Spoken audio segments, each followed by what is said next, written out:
Welcome back, Immigrant Nation. Another week, another new episode. As always, it's great to have you back for another episode. And I appreciate your company and the time you spend with me. If you've missed any of the previous episodes, don't worry. An Immigrant's Life is accessible wherever you get your podcasts, including on YouTube. Feel free to subscribe and listen to some of our amazing stories of extraordinary people. And if you could leave a review and give it a 5-star rating, that would be greatly appreciated as it helps us reach more listeners. For those who want more An Immigrant's Life content, we have social media accounts where you can connect with me directly. My handle is @AnImmigrant'sLife. You can also send me an email at animmigrantslife@yahoo.com if you just want to chat, or if you want to come on the podcast, or if you know someone that wants to come on the podcast to tell their amazing stories. All right? That's where the best way to contact me. We have an amazing episode today, so I'm going to skip the personal update and let's get into the episode. In this episode, our guest, an orthopedic nurse and active content creator, shares insight into the impact of his online presence, particularly on TikTok. Through this exposure, he reflects on the true nature of his support system, separating genuine supporters and prompting introspection into his purpose. In a candid discussion, he shares opinions on various topics, including physical therapy versus chiropractic practices, the body positivity movement, and the carnivore diet. He explores fasting's positive effect and his ideal diet, balancing his belief in science with his faith. This episode offers a journey of insights and reflection, and I learned so much from this episode, just in science and just being a creator myself. And I'm really, really excited for you to listen to it. So let's get to it, right? Without further ado, let's get into the show. Isa, dalawa, tatlo. Today's guest is an orthopedic nurse practitioner that is the most handsome and intelligent micro-influencer you'll ever meet. Everyone, please welcome John Kim. Hello, thanks for having me. It's a pleasure. For sure, man. Thank you for coming on the podcast. I really do appreciate it. Absolutely. I know you're big time now. You know, you're an influencer now. Definitely not. By the way, just for the listeners, I'm calling him micro-influencer because apparently his wife called him micro-influencer. I know, a solid nickname now. Solid nickname. What were you trying to work with the hotel, or what was she trying to do? Yeah, so she was just trying to, we were on our way to Cancun, and she was seeing if we can collaborate with the hotel as a influencer, but instead of saying influencer, she just said micro influencer. So I just poked fun and said, no need to say micro, let them make the definition of what micro and macro is. But it was funny games. They gave us free champagne, so it worked out. That's cool. But it's so funny that your wife just put the word micro, you know. By the way, before we go on and talk about amazing stuff, why don't you tell the Immigrant Nation where they can reach you, or if you want to promote anything? Yeah, I have nothing to really promote. I think if you ever go on my social media page on Instagram and TikTok, it's the John Hong Kim, and the whole purpose of the page is to just share unbiased health information just to help promote optimal health. And so that's really what I just try to focus on. I think there's a lot of misinformation out there, and I just try to share what I believe is true. Optimal health for your mind, spiritually, physically, mentally. So if you want to check that out. Oh, very funny too, you with your skits. Yeah, I love your skits. They're just for fun. Do you plan it out, or do you write it out? How do you do your skits? No, I think what's awesome about the content world is people just pick out ideas from other people, and so I get inspiration just from watching other videos, watching other creators. But Yeah, it really is more spontaneous. Not, I don't just sit there and write out what I'm going to do just because I'm a family man too. I have a full-time job. So this is all just for fun and games. And so whether I get like one view or some of them do go viral, it really doesn't matter to me. It's just for fun. I enjoy doing it. I love that. I love that perspective.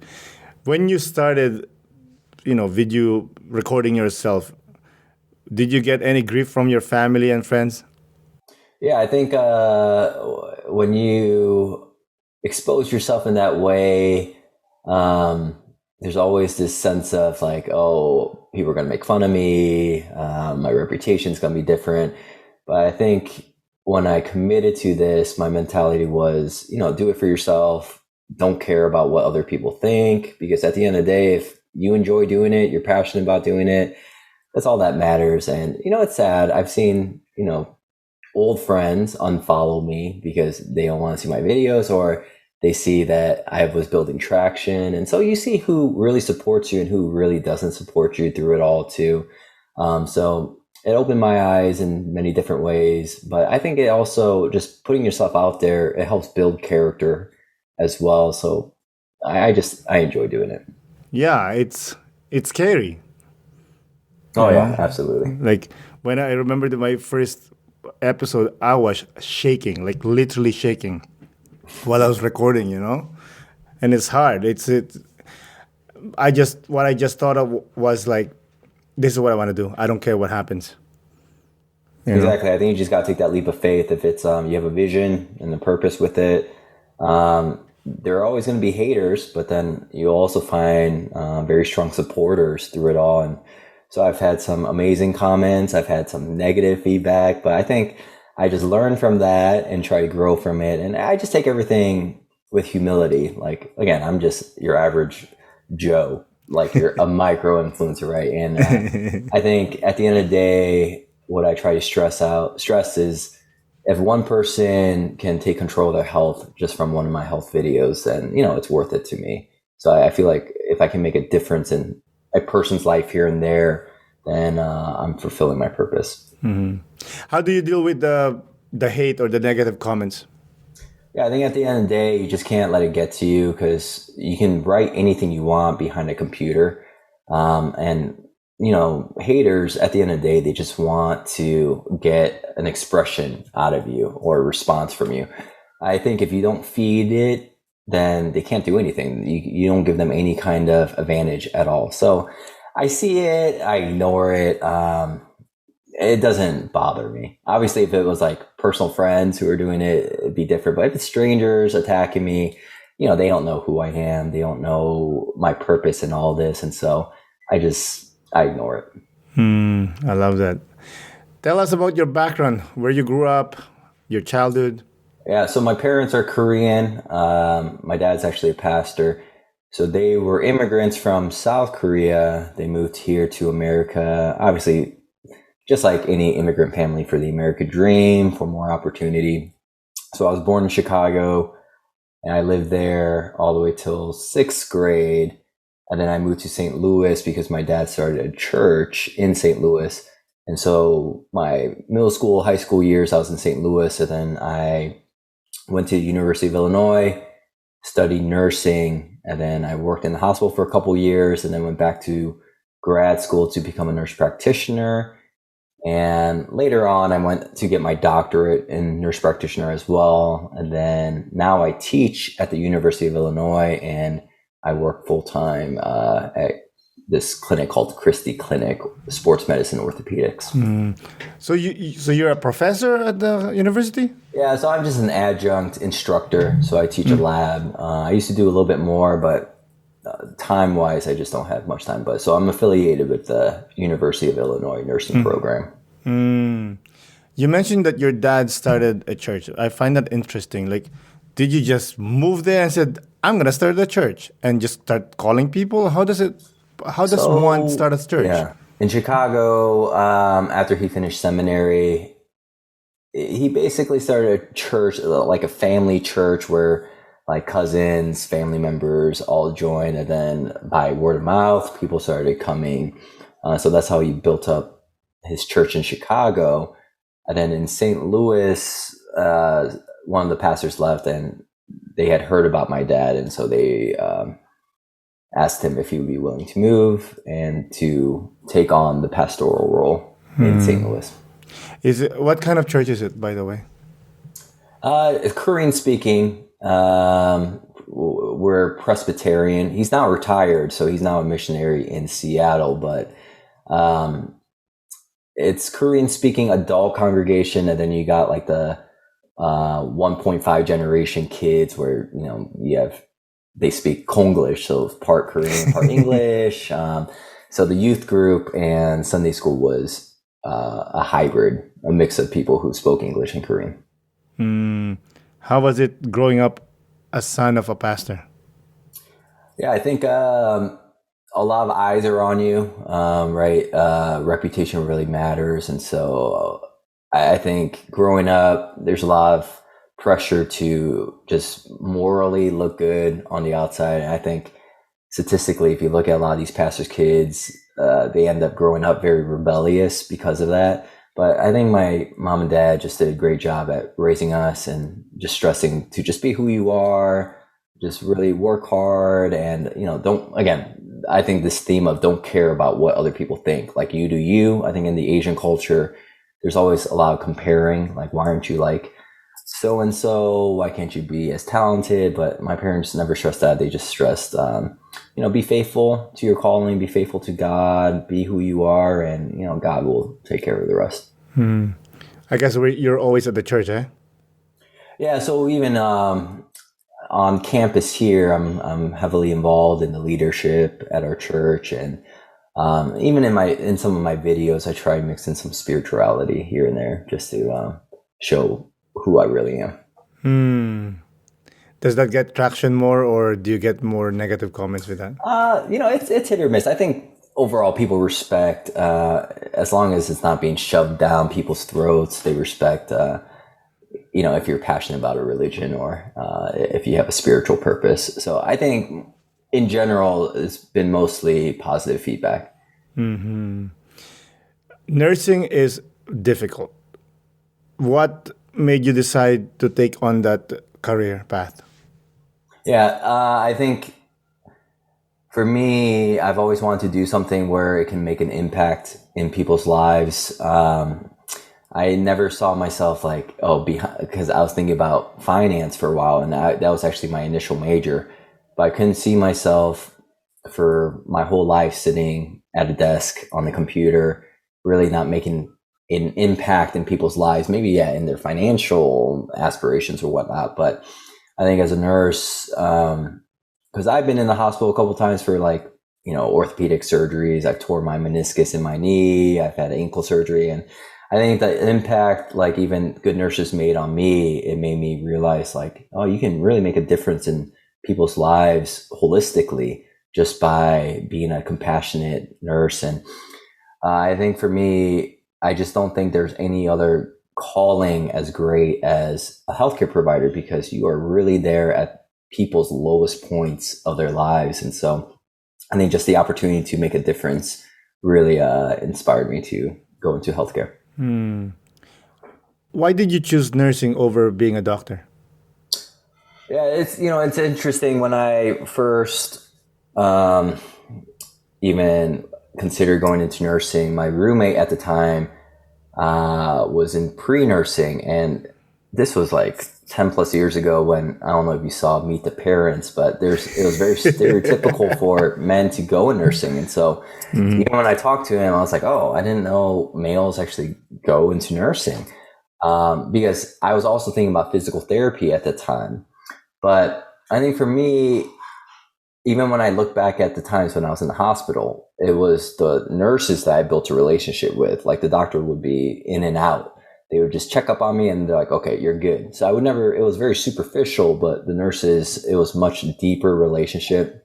And even as I got to know my roommate, I could tell he was a very passionate, compassionate man. But what's funny is, eventually he actually changed his major to business right when I went into nursing school. No way, you guys traded.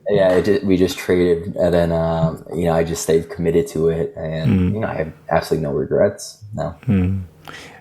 Did your parents say any comment about you transferring from finance to nursing? Yeah, no, I think as I shared before, all they cared about was, deep down inside, what's your conviction? What do you feel like your purpose is? And so they've always been supportive. I think, again, the stereotypes they ask, like, there aren't such thing as like male nurses. Like, are you sure you can do something like that? But again, that stereotype has completely changed, and you're seeing a lot more men in the nursing field now. But I was the only one in my class that graduated out of like 60 plus students in my cohort. So it was still for sure a stereotype or stigma for men to be in nursing. But once you're in the nursing field, men play a huge role, especially as patients get bigger, more obese. You need the transfer lift help. There are just so many ways where it's beneficial to have a male on the. Of course, yeah. What can a doctor do that a nurse can't? Yeah, so in the nursing model, your plan of care is developed by a doctor. So like anything nursing care related, it's going to be ordered by the doctor. Now, I worked as a nurse for like 5+ years, and now I'm a nurse practitioner. As a nurse practitioner, a lot of the roles that a doctor has, I have very similar roles. So I even in my clinic, I'll see patients by myself. So I saw like 19 patients today, and not once did I talk with my doctor. I diagnose the patient, I talk about the plan of care, and I provide the treatment. The different between a nurse practitioner and a doctor is a nurse practitioner works under collaboration of the doctor. So I have a supervisor that oversees everything that I do, but I still do the diagnosing, do the treatment, and follow up with the patients. And there are days where my doctor will not even be in the clinic, and I take care of the clinic by myself. So there is a lot of autonomy as a nurse practitioner, which is also interchangeable with physician assistant. So they're very similar. Oh, makes sense. Because I remember one time I visited my doctor and I just saw this nurse. I'm like, you're a nurse. What do you? Because me in my head, it's like nurses, care about you, give you the medication. That's all they do. But me, I'm stupid, Exactly. I mean, I think the common knowledge of people is that, it's only a doctor that can see you. But healthcare has changed drastically. Especially because of the physician shortage, and that's where physician assistants and nurse practitioners have really gained traction in providing care. Why do you think there's a lot of shortage on physician? Because even here where I'm from, Quebec, it's ridiculous. We don't have doctors here. Yeah, I think there's a lot of physician burnout. A lot of times physicians go into the career with the same kind of vision, purpose, really want to help people. But I think with all the politics, with insurance companies, with administration, it's become more business perspective where doctors are forced to see more patients than they're comfortable with. They're forced to prescribe medications that they may not necessarily believe in. And again, with all the misinformation out there, you're seeing more and more people not trust the healthcare field because you're seeing like what is the actual, I don't want to say anything controversial, but when it comes to big pharma, like prescriptions, like what's their agenda? Is it really to help take care of people, or is it to just control the symptoms long enough where you have to be on the medication for your entire life? So I think all the politics with healthcare, all the amount of work that's being piled on physicians, it's just come to a point where no matter how much money you make, you're just not happy because you feel like you're not making a difference in people's lives because all you're doing is maintaining their disease. And so you're not seeing good outcomes. You're seeing too many patients and you're being pressured by upper leadership to do things that you don't believe in. Yeah. You're saying about money, like money is number. Like, do you hit a comfortable amount of money? After that, you're good. You don't need anything else. How much big a yacht do you want? Yeah, exactly. So it just comes to a certain point where money just doesn't buy happiness. What inspired you to be a orthopedic nurse? So I started off in family medicine, which I actually loved because you just have so much opportunity to build relationships with patients over the years. But again, I think the politics of family medicine just really burnt me out as well, and got me to where I just didn't really enjoy what I was doing. But naturally, because of my own injuries, musculoskeletal injuries, I've always had a passion for sports medicine, orthopedics. That's naturally something that I'm heavily involved in because I like to exercise, I like to work out. And so it's just a natural fit for me. And it wasn't something that I like proactively looked for, but an opportunity came. And so I took it, and I haven't looked back since. Do you work out every day? Yeah, I try to do like at least 4 or 5 times a week. I need to do better with cardio, but yeah, I try to do strength training 4 to 5 times a week. My wife is actually a lot more consistent than I am. She never challenges you. No, she just by her daily commitment, that alone just challenges me. She never pushes me, but I'm like, oh my gosh, if she's working out, I need to work out. And so it's a good accountability. For sure. What are the common injuries that you take care of? I feel like knees are like the number one. Yeah. So in my clinic, we see all the basic musculoskeletal. So arthritis. So I'll see a lot of knee arthritis, shoulder arthritis, hip arthritis. We see a lot of like injuries. So sprains, like quad sprain, hamstring sprain, ankle sprains. We do a lot of like steroid injections for the arthritic patients, carpal tunnel, where your hands go numb and they get tingly. Okay, carpal tunnel. Sorry for cutting you off. Like, what causes carpal tunnel? Yeah, so there is a median nerve. You can see it's right at what we call the volar aspect of the wrist. Yeah. That nerve gets compressed, oftentimes from like over repetition, overuse. So people who type a lot because they're bending their wrist, or if you sleep with your wrist bent, that actually compresses that nerve. Okay. And over time, that irritation just gets to a point where that nerve is chronically compressed, and you just get this numbness and tingling. You start getting like a weak hand grip. So it's something that slowly progresses over time, just from posture, how you use it. And some people, even with like high blood sugar, so like diabetes, that chronic inflammation in the body can irritate the nerves over time. Mm-hmm. Do you handle a little bit of physical therapy too, or it's a completely different?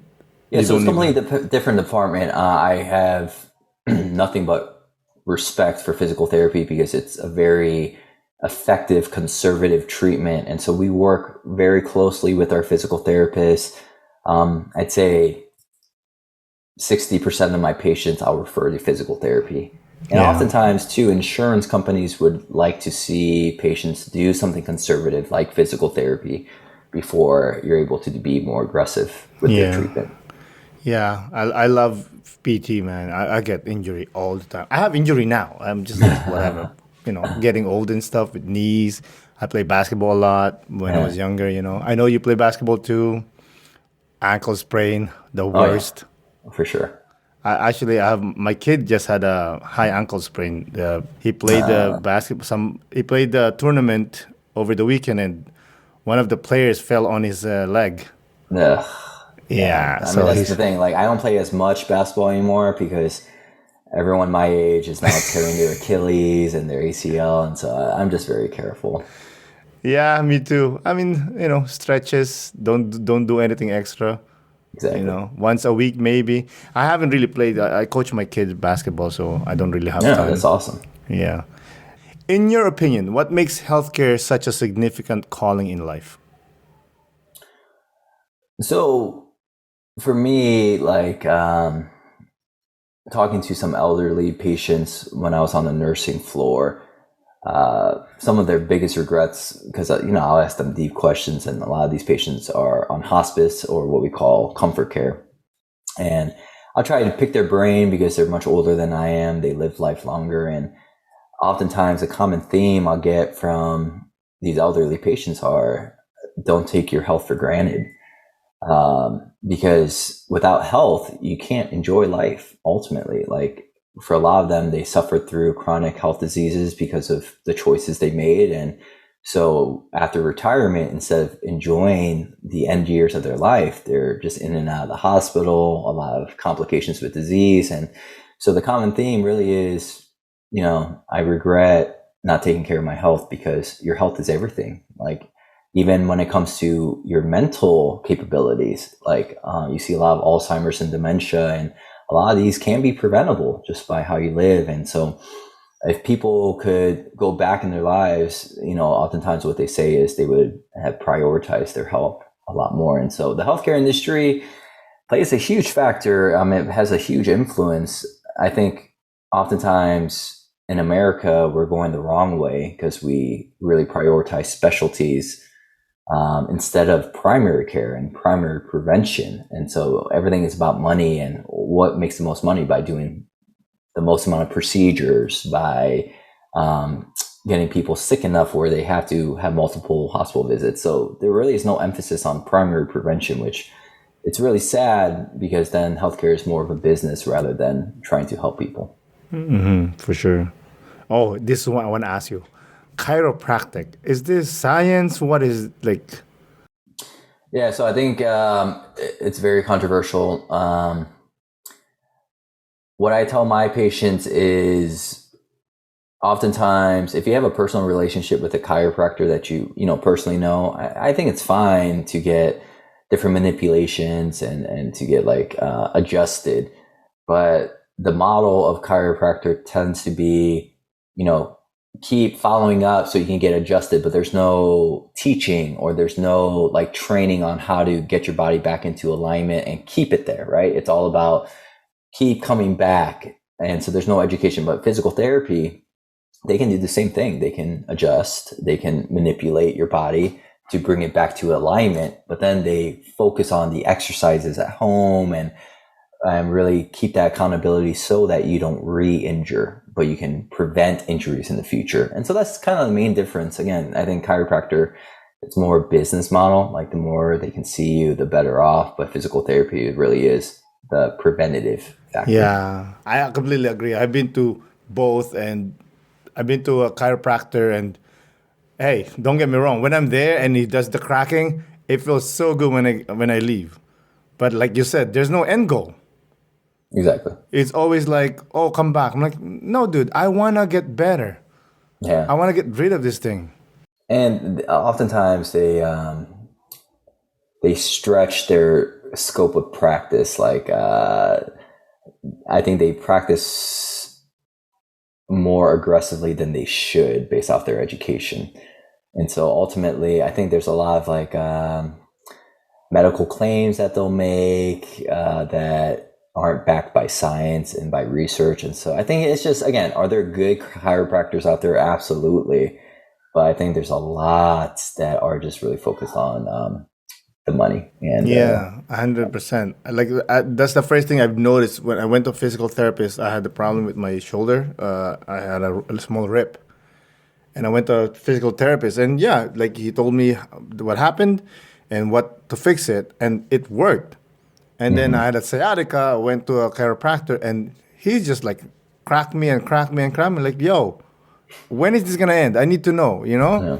But nothing's happening. All right, I gotta go to physical therapist again. And yes, you are correct. There are some chiropractors that are good, and somehow it works with some people. But I'm like, yo, I'm not going. If there's no end goal, I'm gone. Yeah. You're a religious man, and you're working in a scientific field. How do you reconcile science and religion? Yeah, so that's a great question. I think ultimately, even when it comes to science, can it be biased? Absolutely. I think when I work as a professional, I think there is a fine line. I'm not going to cross and say, oh, just trust in your faith and you'll be healed. Nothing like that. But, I will tell patients what I personally believe helps with treatment and what doesn't. if they want a certain medication, if I have a strong belief that it really is not going to be effective, then, I will really share that. I'm not going to hide, actual evidence of what helps and what doesn't. And, again, like with all the shadiness that goes on in healthcare, I'm not going to overbill.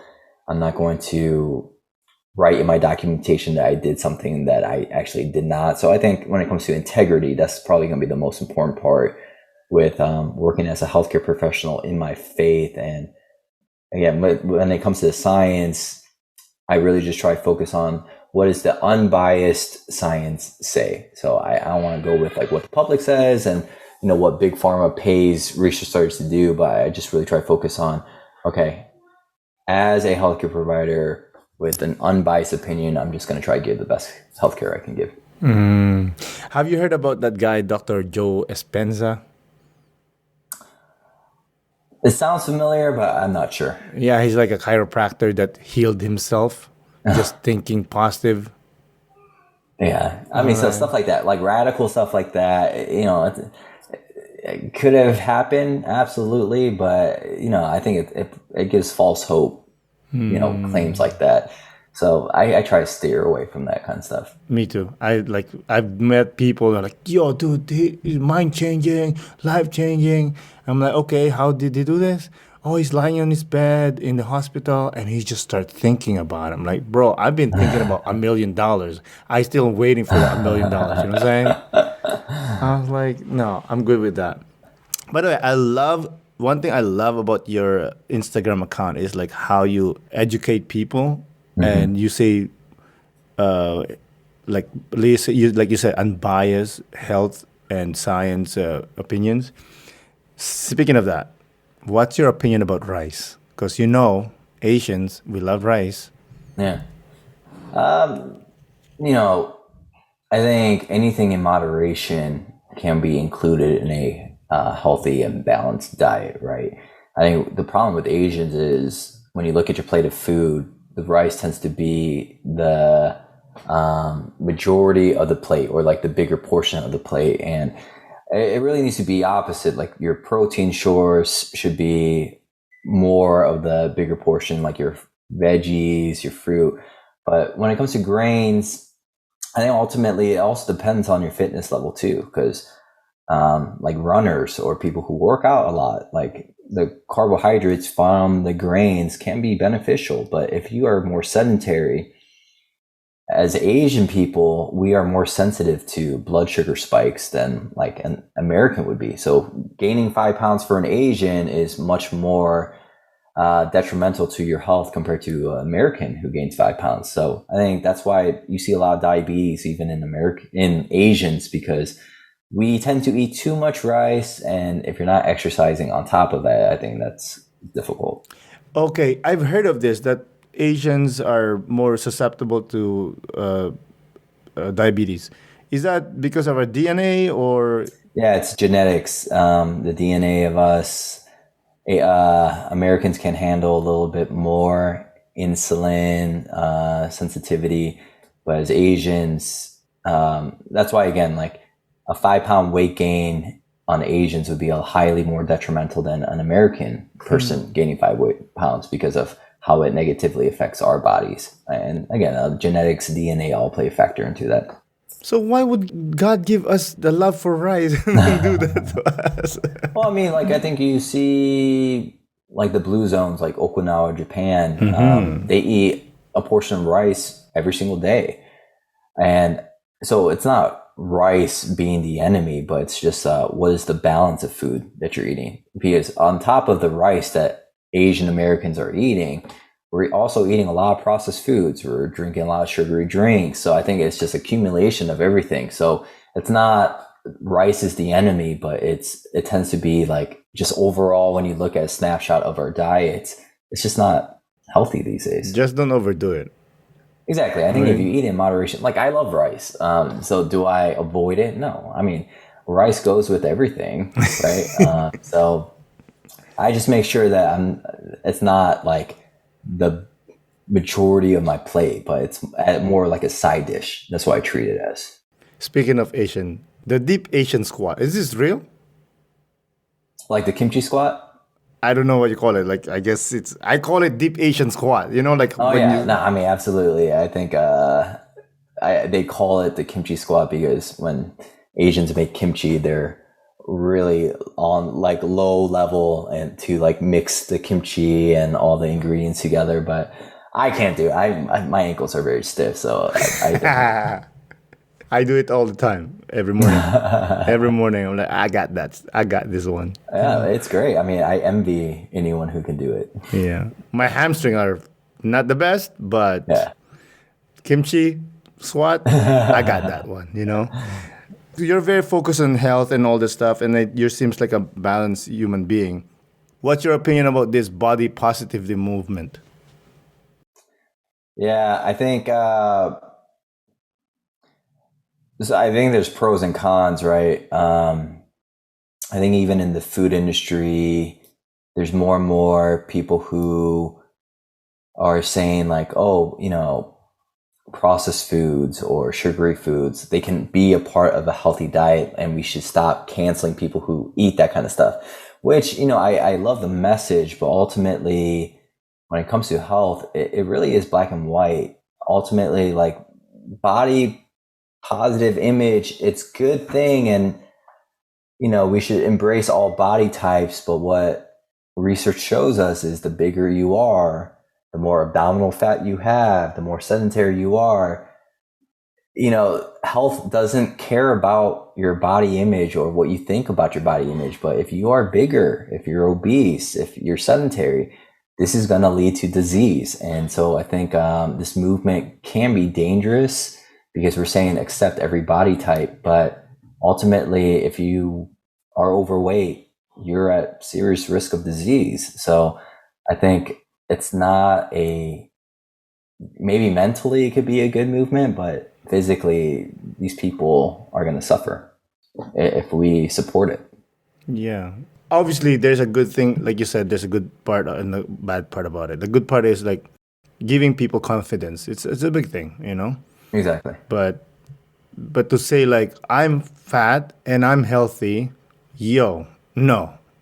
Because Yeah, I think that's where it's wrong. I think we should never be judgmental. Like, I will never look at an obese person and be like, oh, why can't you lose weight? It's so easy to do, because I think it's very difficult. And based off your genetics, based off of your background, like, it can be much harder for someone else than me. And so I would never be judgmental, but I would never say like, oh, you're okay being this weight. But I would really lovingly try to encourage them and say, I'm glad that you have a positive mindset about your weight, but I think you need to have this purpose of slowly trying to progress towards a better, healthier lifestyle, because this is going to negatively affect you if you keep it up. 100%. Have you had a patient that is obese and has problem with, let's say, a knee or an ankle, and how do you approach that conversation?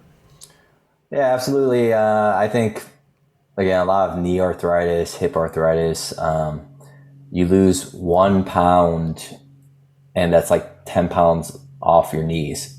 Oh, wow. And so, yeah, it's, so when I share like treatment options, I always say in a non-judgmental and casual way, like, okay, here are the things that we can do. Like, the more active you are, and every pound that you lose, it really does take a lot of force off your joints. But I also include like, we can also do injections. We can also do physical therapy.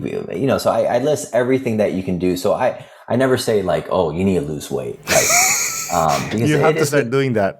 Yeah. I mean, it's such a sensitive subject. And so, I try to say it in a way where like, here are your options, and here's the more natural, more conservative way, and here's the more aggressive way. But I do share with them that every pound they lose, it really is that much less tension on the joints. Can you say to a patient that you see that there's a problem with the knees or ankle or hands or whatever, can you diagnose and say like, yo, we need to cut your leg or whatever?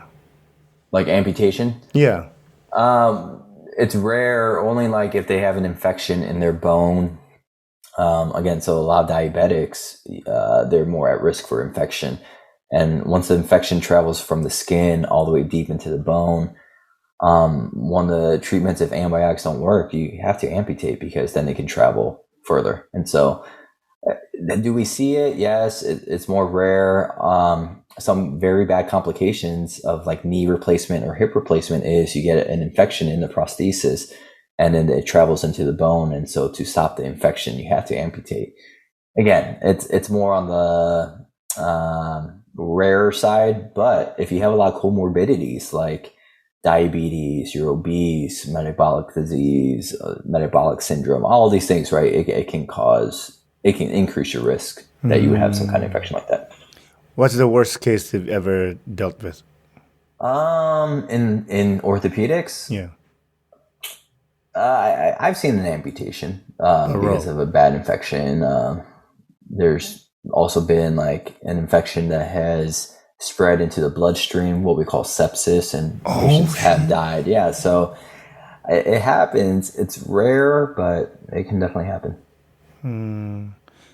Have you heard about the meat? What do you call it? Meat diet. Carnivore diet. That's it. Sorry, carnivore diet. Yeah. So for me, I don't like these restrictive diets like carnivore or ketogenic because it's not sustainable. One thing about the carnivore diet is you are missing out on a lot of nutrients, vitamins, minerals that you can get from fresh fruit and vegetables, right? And there's no fiber in the carnivore diet. And so oftentimes people are getting very constipated on this diet.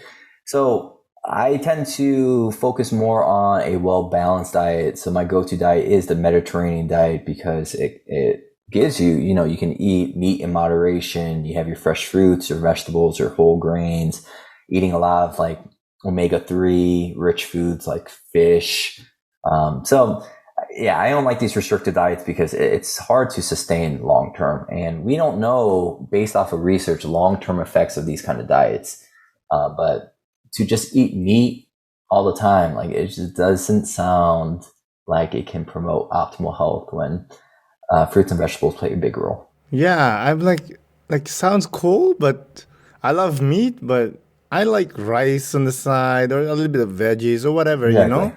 Yeah, and I think if you look at the blue zones, like again, talking about Okinawa, Japan, their staple of their diet is eating a variety of foods, like multiple different types of foods daily. And the reason why is because you get different nutrients and different minerals and different vitamins from the variety of foods. So you're getting the benefits of all these different foods. And so that's why I don't think it's good or it's smart to be restrictive in your diet. Do you eat breakfast? I do. I mean, there are times where I'll intermittent fast just to keep my body on its toes. So like, 2 or 3 times a week, I'll do like the 16-8 intermittent fasting where I'll fast for 16 hours and then I'll eat in an 8-hour time window. But I don't do that daily. I just do it to just increase insulin sensitivity to help lower inflammation. But no, I love breakfast. If I eat breakfast, I'll do a high protein breakfast so that I can feel satiety throughout the day. But yeah, I really try to emphasize, staying away from like the sugary cereals, like donuts, bagels and stuff like that. But You mean the good stuff? Exactly. So I think if you eat a high protein diet to start the day, that just really helps to keep you from having cravings throughout the day. I don't eat breakfast. I drink coffee when I'm working out, and then I drink protein shake. And then through the day, I'll eat like vegetables and not vegetables, fruits like banana, whatever. I heard that eating too much fruits is bad for you because of the sugar. Well, so the fruit sugar is different from like processed sugar, right? Because you have natural fruit sugar and your body is able to digest that a lot more optimally, and you're not going to have the crazy glucose spikes that you would with like a donut sugar, right? Compared to fruit sugar. Now, if you're diabetic and you have a tough time controlling your blood sugars, then there are different types of fruit that you want to be more careful with because some are more high sugar content, like grapes, and some tend to be more lower side, like the berries, so like blueberries, blackberries, raspberries, strawberries. And so I think if that's a concern, you try err towards like eating more of the berries rather than like grapes. But no, fruit has a huge part of a healthy and well-balanced diet. But again, in moderation. Should you be eating a bunch of fruit like every hour of the day? No, I think it still has to be like a side dish. I eat my banana, my blueberries, but yeah, I think I could eat a little bit less. I feel like I eat too much. Like, But I mean, there are a lot of great antioxidants, again, vitamins, minerals, you get your fiber. So it's a part of a well-balanced diet for sure. you mentioned intermittent fasting. I don't really do that. It just comes with me during weekends. Like I don't. I will eat like around maybe like 11:30, and then I won't eat till dinner. Does that amount to something or? Yeah, I mean, I think any kind of fasting, what research shows is it just really helps the body to heal, recover, reduce inflammation. Because oftentimes our culture, we tend to overeat and we eat too much. But like to go through periods of time where you're just not eating, it just helps your body to almost kind of reboot itself. So again, whether you're doing it purposely or not, I think just going several hours without eating can be beneficial for a lot of us. Now, again, for women, it's a little more controversial just because of it can really affect the hormones of women. So it's hard to fully recommend for women, but for men, it definitely can be beneficial. How do you stay updated with this information? Do you read every day? So I think a lot of it is staying up to date with research. So I try to read as much as I can. Through our work, we have a software company called Up to Date. And so it's a physician or a healthcare provider's guideline for the latest updates, latest research. And so it's all kind of pooled together in this one website that's only offered to healthcare providers. So that's helpful. But yeah, I just try to stay up to date as much as possible.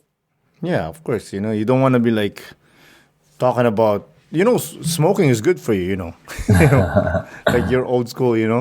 Exactly. Universal healthcare in the US, do you think that's gonna ever happen or nah? Well, I think it's something that even Barack Obama with Obamacare has been slowly trying to implement, where everyone is kind of forced to have some kind of healthcare.